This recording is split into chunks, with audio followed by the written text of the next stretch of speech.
नमस्कार दोस्तों, मैं सुरजीत स्वागत करता हूं आपका to the point study with Surjeet channel पर।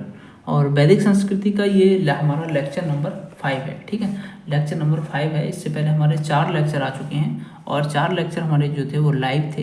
ये हमारा 5वां लेक्चर है और ये हम रिकॉर्डेड फॉर्म में अपलोड करने वाले हैं।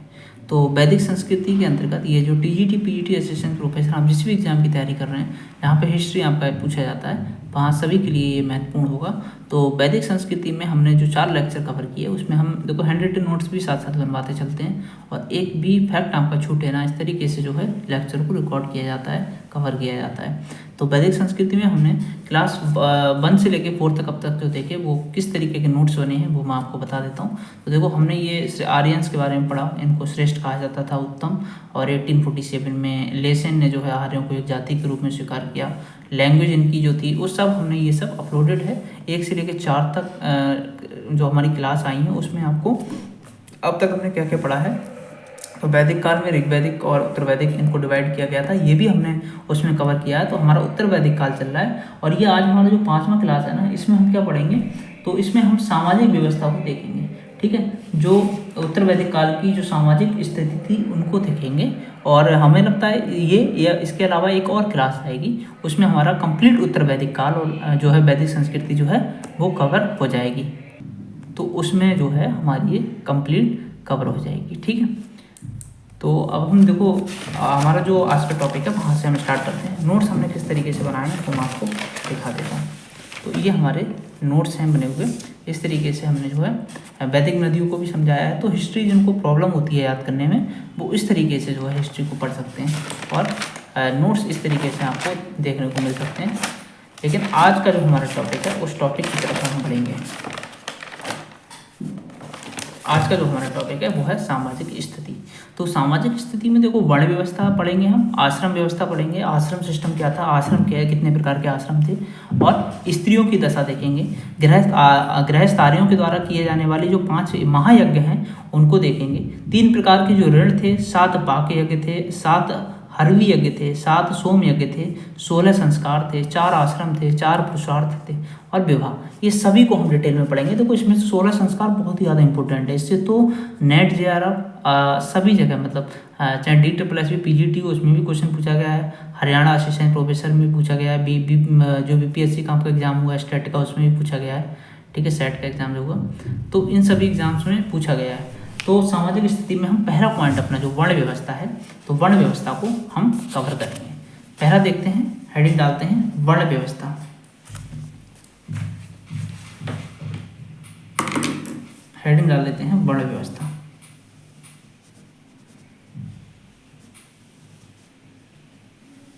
ठीक है, वर्ण व्यवस्था में क्या क्या था सामाजिक स्थिति में, तो देखो उत्तर वैदिक काल में जो वर्ण व्यवस्था थी ना वो उसमें कठोरता आने लगी थी। ठीक है, इसमें उत्तर वैदिक काल में क्या आने लगी थी, कठोरता। हम मैं कीवर्ड को लिखूंगा, आप कीवर्ड से आप क्लास देख रहे हैं तो आप इससे समझ जाएंगे।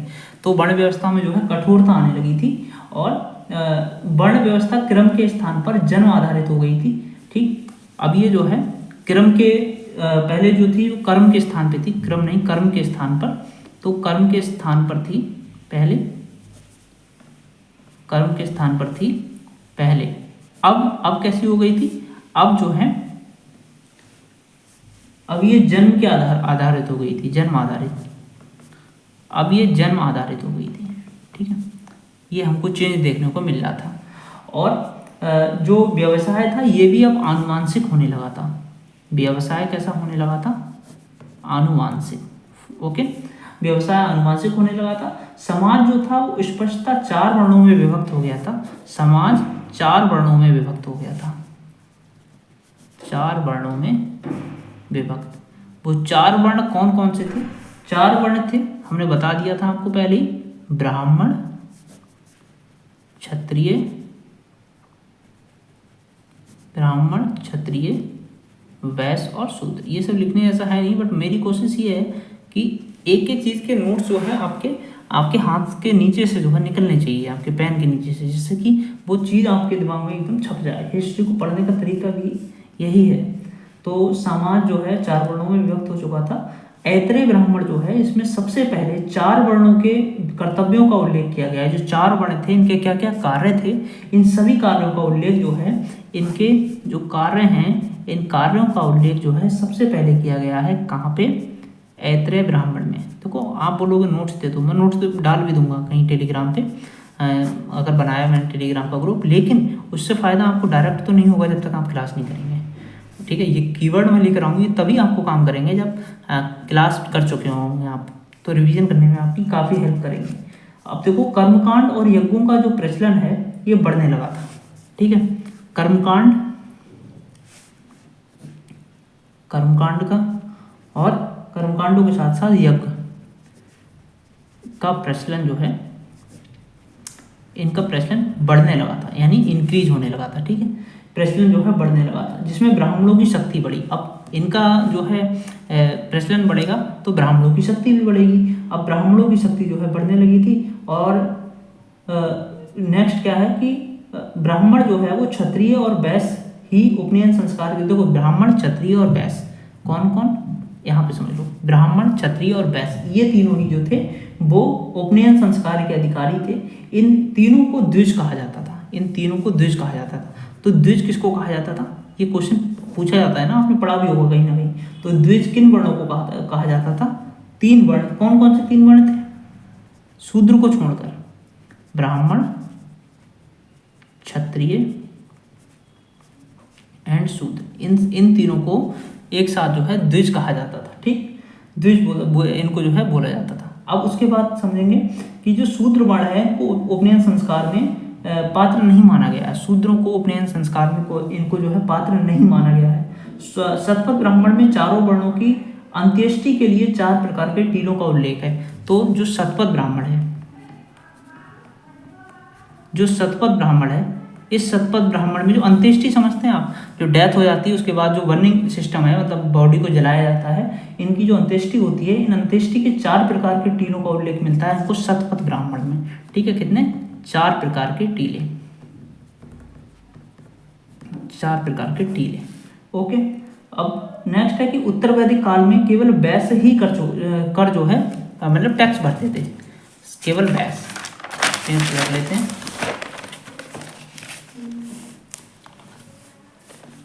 तो टैक्स कौन भरता था, केवल वैश्य, टैक्स केवल वैश्य भरते थे। ठीक है, केवल वैश्य।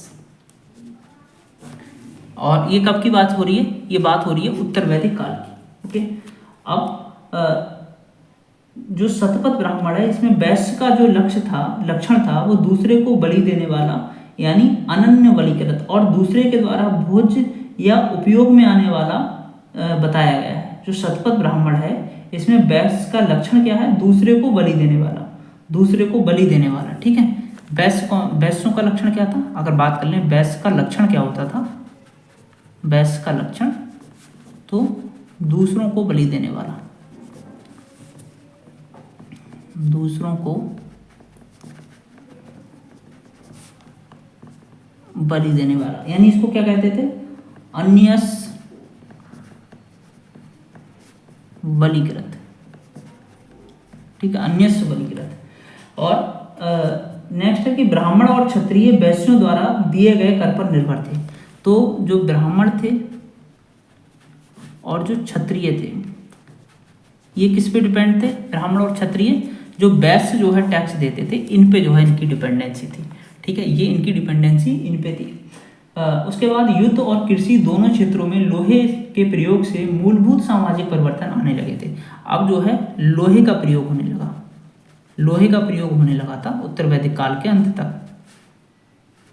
तो लोहे का प्रयोग जो है आरंभ हो जाता है, और इससे युद्ध और कृषि दोनों क्षेत्रों में जो है परिवर्तन होगा ही। जब टेक्नोलॉजी बढ़ेगी तो युद्ध और कृषि दोनों जगह, जैसे अभी वर्तमान में देखते हैं, पहले जल थल में होता था युद्ध, अभी देखो अंतरिक्ष में भी होने लगा है, नव आकाश में भी होने लगे हैं। तो ये सब चीज़ें जो है टेक्नोलॉजी के कारण देखने को मिलती हैं। अब देखो जो एक शस्त्रधारी था और शक्तिशाली था, ये मतलब नए क्षत्रिय वर्ग का युद्ध उदय जो है होता है।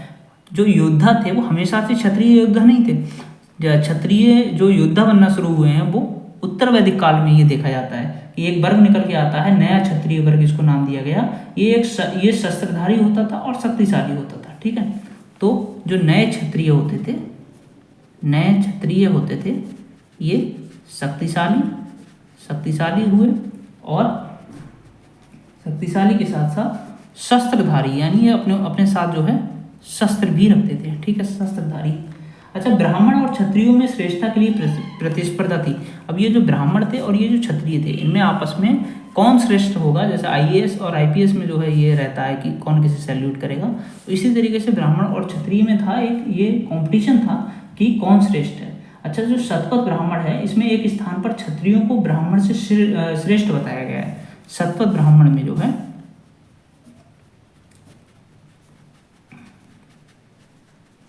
शतपथ ब्राह्मण में, ठीक है, जो शतपथ ब्राह्मण में क्षत्रिय जो हैं इनको ब्राह्मणों से श्रेष्ठ बताया है। क्षत्रियों को श्रेष्ठ माना गया, किससे? ब्राह्मणों से, ठीक, ब्राह्मणों से श्रेष्ठ माना गया है। लेकिन ये जो है ये भी कहा जाता है कि ब्राह्मण राजा पर आश्रित थे और उसके पार्श्व में नीचे की ओर पीठासीन है, परंतु वह राजा से श्रेष्ठ है। ब्राह्मण जो थे वो राजा पे, मतलब ये माना गया है कि जो ब्राह्मण थे ना वो क्षत्रिय, यानी राजा तो क्षत्रिय होते थे, इन पे आश्रित हुआ करते थे, लेकिन फिर भी इनसे श्रेष्ठ थे। एंड में यही बोला गया कि ब्राह्मण जो थे वो क्षत्रियों पे डिपेंड तो थे, लेकिन फिर भी इनसे श्रेष्ठ थे। अच्छा, काठक संहिता का नाम सुना होगा। काठक संहिता के अनुसार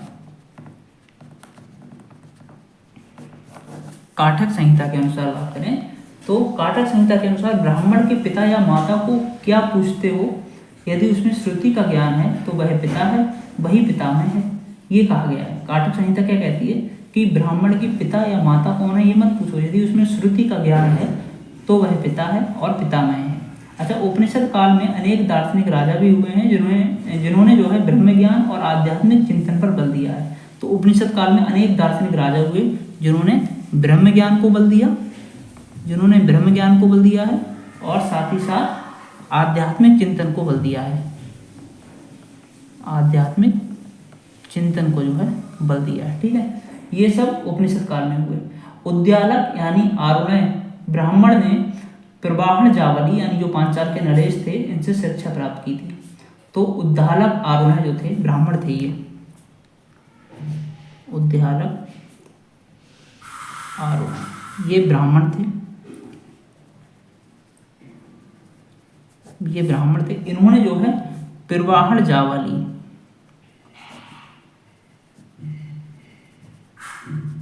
ये पांचाल नरेश थे, जबकि ये क्षत्रिय थे, ठीक है। पांचाल नरेश जो थे वो क्षत्रिय थे, से शिक्षा प्राप्त की,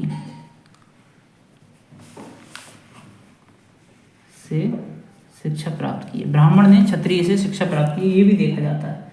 अच्छा, जो ब्राह्मण होते थे ब्राह्मण गागर, एक ब्राह्मण थे गागर, ये ब्राह्मण थे। इन्होंने जो है काशी राजा अजातशत्रु से शिक्षा प्राप्त की है। काशी के राजा जो थे अजातशत्रु, इनसे शिक्षा प्राप्त की है, ठीक है। ऐत्रेय ब्राह्मण में राजा के लिए कहा गया है कि ब्राह्मण की जीविका चलाने वाला और दान देने वाला है, कि मतलब ब्राह्मण में जो राजा है, मतलब जो राजा है, इसको ऐत्रेय ब्राह्मण है, जो ऐत्रेय ब्राह्मण है, राइटिंग पे नहीं जाना, बस सुनना और समझना, ठीक है। राजा जो है वो मतलब ऐत्रेय ब्राह्मण में ऐसा बोला गया है कि राजा के लिए कहा गया है स्पेशली कि राजा जो है वो ब्राह्मण की जीविका चलाने वाला है और उन्हें दान देने वाला है। राजा जब भी चाहे ब्राह्मण को हटा सकता है, ये भी कहा गया है। आपने दशराज युद्ध का नाम सुना होगा। दशराज युद्ध जब हुए थे तो उसमें यही था कि विश्वामित्र जो पुरोहित थे उनको हटा दिया गया था, वशिष्ठ को बना दिया गया था, ठीक है। तो राजा जब चाहें तो उनको ब्राह्मणों को उनके पद से हटा सकता है, ठीक। शिल्पियों में रथकारों को ऊंचा स्थान दिया गया है। तो जो रथकार हैं उनको ऊंची जगह दी गई है। रथकारों को यज्ञोपवीत पहनने का अधिकार प्राप्त था, यानी जो रथकार हैं, इनका प्लेस जो है, रथकार का प्लेस ऊंचा है, ठीक है। और इनको उपनयन संस्कार का अधिकार प्राप्त था। उपनयन संस्कार का अधिकार इनको था, रथकारों। ठीक, उसके बाद इस समय तक समाज में अस्पृश्यता की भावना का उदय नहीं हुआ था। अच्छा, अस्पृश्यता अगर पूछे इस समय पे अस्पृश्यता थी या नहीं थी? अस्पृश्यता नहीं थी, परंतु जो द्विज हैं और शूद्र हैं, द्विज मतलब ब्राह्मण, क्षत्रिय और वैश्य, इनके बीच अंतर स्पष्ट हो गया था। तो द्विज हैं और शूद्र हैं, आप समझ गए द्विज किसकी बात कर रहा हूँ मैं? द्विज की बात मैंने बताई आपको, जो ब्राह्मण हैं, क्षत्रिय हैं और वैश्य हैं, इनको एक साथ द्विज कहा जाता था और शूद्र अलग कर दिए गए थे यहाँ से। तो इनमें अंतर तो जो है स्पष्ट हो गया है, लेकिन हालांकि अस्पृश्यता नहीं देखी गई है तब तक। ठीक है, कि भाई ब्राह्मण भेदभाव कर रहे हैं शूद्रों से, ऐसा कुछ नहीं देखा गया था। हालांकि इनके कर्मों में अंतर हो गया था, इनके जो कार्य क्षेत्र थे इनमें अंतर देखा जाने लगा था। शतपथ ब्राह्मण के अनुसार दास और शूद्र सोम यज्ञ में भाग लेते थे। शतपथ ब्राह्मण क्या कहता है? शतपथ ब्राह्मण कहता है कि जो दास हैं और शूद्र हैं, दास और शूद्र जो हैं वो सोम यज्ञ में भाग लेते थे। जो सोम यज्ञ होता था, इस सोम यज्ञ में ये भाग लेते थे। छांदोग्य उपनिषद में दासों को संपत्ति माना गया है। एक छांदोग्य उपनिषद है, छांदोग्य उपनिषद, ठीक है, छांदोग्य जो उपनिषद है इसमें दास जो हैं इनको माना गया है संपत्ति, प्रॉपर्टी के तौर पे इनको खरीदा बेचा जाता था इस तरीके से। अच्छा, जो मलेच्छ है, मलेच्छ की अवधारणा की शुरुआत उत्तर वैदिक काल में हुई है। एक अवधारणा और आती है मलेच्छ की, मलेच्छ की अवधारणा, ये भी जो है कब आई थी? ये कब आई थी? उत्तर वैदिक काल में। ये भी उत्तर वैदिक, शॉर्ट में लिख देता हूँ, उत्तर वैदिक काल में आई थी। ठीक है, मलेच्छ की अवधारणा भी उत्तर वैदिक काल में देखने को मिलती है। चांडाल का मैंने आपको बताया था लास्ट लेक्चर में कि चांडाल जो थे ये कौन होते थे? अगर प्रतिकूल विवाह होता है उससे उत्पन्न जो संतान होती थी उसको चांडाल कहते थे।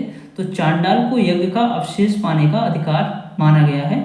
जो बृहद आरण्यक है और छांदोग्य उपनिषद है, इसमें कहा गया है कि ब्रह्मलोक में सभी समान माने जाते हैं और अतः चांडाल को यज्ञ का अवशेष पाने का अधिकारी माना गया है। ठीक है, वाजस्नेयी संहिता आपने सुनी होगी, वाजस्नेयी संहिता, वाजस्नेयी संहिता, जो वाजस्नेयी संहिता है इसमें जो है पुरुषमेध सूक्त में, इसके अगर आप जाएंगे, इसके अगर पुरुषमेध सूक्त में आप जाएंगे तो पुरुषमेध सूक्त में सबसे पहले चांडाल का उल्लेख मिलता है। चांडाल का उल्लेख जो है इसमें मिलता है। ठीक है, सबसे पहले गोत्र शब्द का प्रयोग की बात करें तो जो गोत्र शब्द है, गोत्र शब्द ये सबसे पहले कहाँ मिलेगा? ऋग्वेद में, ऋग्वेद में। लेकिन उत्तर वैदिक काल में गोत्र प्रथा स्थापित हो गई। स्थापित कब हुई ये प्रथा? ये हुई उत्तर वैदिक काल में। ठीक है, ये प्रथा स्थापित कब हुई है? उत्तर वैदिक काल में।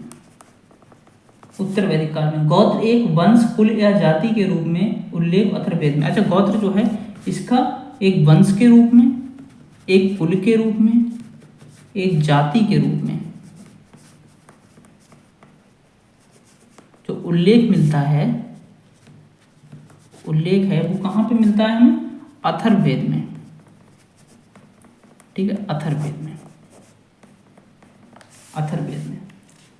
उसके बाद हमारा नेक्स्ट जो है सामाजिक व्यवस्था के अंतर्गत, सामाजिक स्थिति में हमने क्या देखा? वर्ण व्यवस्था। सामाजिक स्थिति में हमने पहला अपना टॉपिक है वर्ण व्यवस्था पॉइंट, इसको देख लिया। ठीक है, अब वर्ण व्यवस्था को देखने के बाद ये रही हमारी सामाजिक स्थिति और इसमें हम पहला पॉइंट जो है वर्ण व्यवस्था, इसको कवर कर लिए। सबसे बड़ा पॉइंट यही था, वर्ण व्यवस्था। उसके बाद नेक्स्ट है हमारा आश्रम, तो अब हम आश्रम को कवर करेंगे अपना। ठीक है, नेक्स्ट जो पॉइंट है वो है आश्रम। आश्रम, तो इससे संबंधित जितने पॉइंट हैं वो हम लाइव सेशन में 9 बजे जब आएंगे तब हम देखेंगे। ठीक है, तो यहाँ से हम स्टार्ट करेंगे अपना नेक्स्ट सेशन में आश्रम और आगे स्त्रियों की दिशा, जो भी सामाजिक स्थिति में बचा है वो सब कवर करेंगे। तो आपको वीडियो अच्छी लगे तो वीडियो लाइक करें, चैनल को सब्सक्राइब कर लें। और हिस्ट्री का कंप्लीट रिवीजन हम जो है इसी फॉर्मेट में कराने वाले हैं। और हम देखो इस तरीके से नोट्स भी बनाते हैं, मैं आपको ऑलरेडी दिखा चुका हूँ। और इस तरीके के नोट्स जो है आपको समझा के हम जो है डिटेल में नोट्स कैसे याद कर सकते हैं हिस्ट्री को, वो सभी तरीके आपको हम बताते चलेंगे। और आप जो है अगर टीजीटी पीजीटी दे रहे हैं या कोई भी एग्जाम इसमें हिस्ट्री पूछते हैं तो कोई भी देखो फैक्ट हम नहीं छोड़ रहे हैं, बहुत अच्छे से कवर करा रहे हैं। तो मिलते हैं नेक्स्ट वीडियो में, तब तक के लिए बाय बाय, टेक केयर।